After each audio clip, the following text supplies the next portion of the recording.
Bonjour à toutes et à tous, comme d'habitude je suis content de vous retrouver, nouvelle vidéo aujourd'hui sur la microbiologie, la série que vous adorez sur une bactérie aujourd'hui qui est Leptospira, plusieurs espèces, alors ce sera Interrogans icterohemorrhagia pour les plus connus, ces différents sérovars, celui qui est le plus dangereux c'est icterohémorragique, mais passons, on va juste retenir Leptospira. Dans le tableau du petit rat de Disney, vous allez voir, c'est très simple à vous rappeler de tous les détails.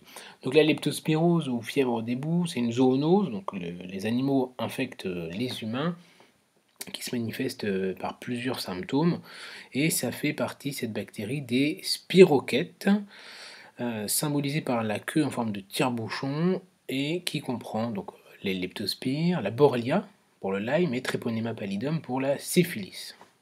Au niveau de la pathogénicité, donc vous allez voir, il y a plusieurs formes. Tout d'abord, au niveau de l'incubation peut durer 1 mois. C'est symbolisé par le calendrier qui est au niveau de la gauche. Et la phase clinique dure en général 1 semaine, puis il y a une phase qui est dite immune, qui dure aussi 1 semaine. Pardon.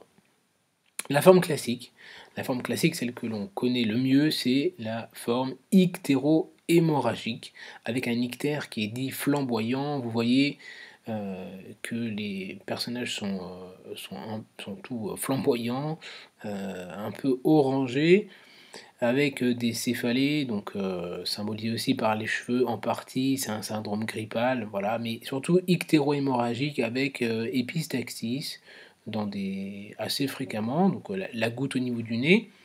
Il y a un tableau pronostic fait par l'hépatonéphrie, donc atteinte hépatique et insuffisance rénale.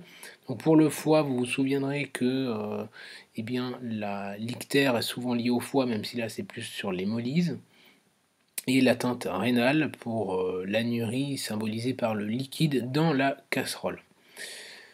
Donc cette phase clinique typique ictéro-hémorragique peut évoluer en 2 phases, le tout pouvant durer 1 à 3 semaines. Je vous ai dit 1 mois, mais 1 à 3 semaines.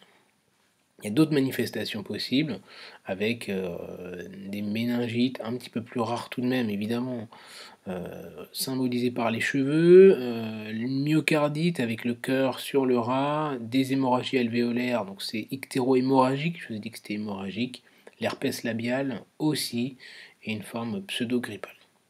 Donc la contamination, comment se fait-elle? C'est une maladie qui est due aux loisirs aquatiques principalement, donc c'est baignade en eau douce, sport nautique, canoë-kayak, rafting, la spéléo aussi, par en fait projection d'eau contaminée tout simplement, et contaminée par qui? Eh bien par des rats, par l'urine de rats majoritairement.